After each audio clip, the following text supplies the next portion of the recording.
So then we asked, okay, so now you're aware, how does that make you feel? And the largest kind of overwhelming emotion we saw was anxiety and worry, right at the top there.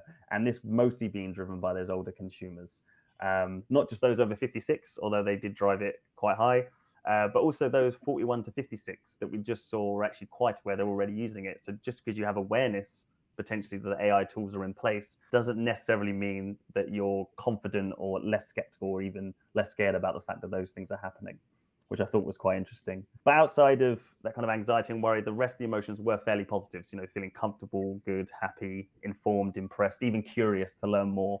And a lot of these more positive emotions were very much driven by the younger consumer, particularly those 18 to 25. So the younger consumer far more open to these type of technologies and innovations at this time, and the older consumer slightly more skeptical. And we'll look at that in more detail in the coming slides. And then we can see this in consumer verbatim.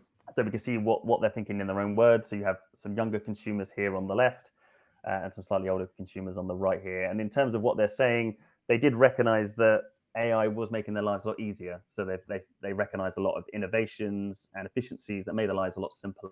And that's what really drove them to enjoy or embrace these new AI technologies. And they recognize it through things like Google Assistants, social media apps, face recognition, even small things like smart home thermometers in the house.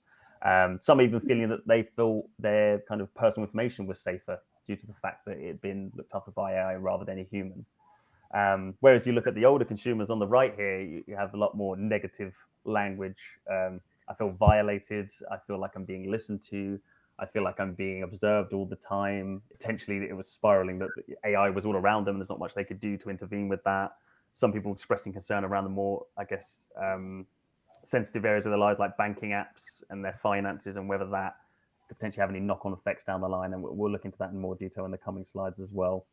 But I wanted to ask again, I don't know, Royce, if you think there's any reasons why this kind of curiosity or positivity around technological change or even AI in this case changes with age, and why the older age groups are potentially more skeptical than the younger age group. Yeah, so I mean, at the Lego group, we're always looking at point of views from our consumers, who are the kids, and then parents who are also the shoppers.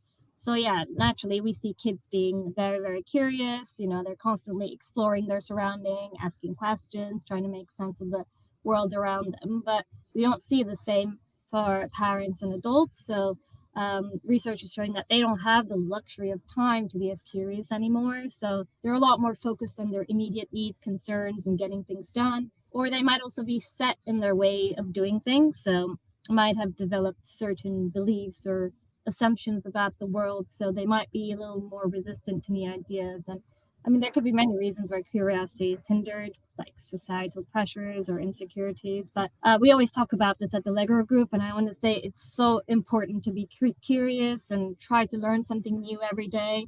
I mean, adults should never lose the inner child in them. And curiosity is so essential for learning and growth, and it's what drives the innovations that we're talking about today as well. And so much so that at the Lego group, we're evaluated on 3 main principles. This is bravery, curiosity, and focus. So curiosity, again, I mean, to highlight how vital it is that we should be curious in our job and in our daily life. And the more curious we are, of course, the more open we will be to things like AI.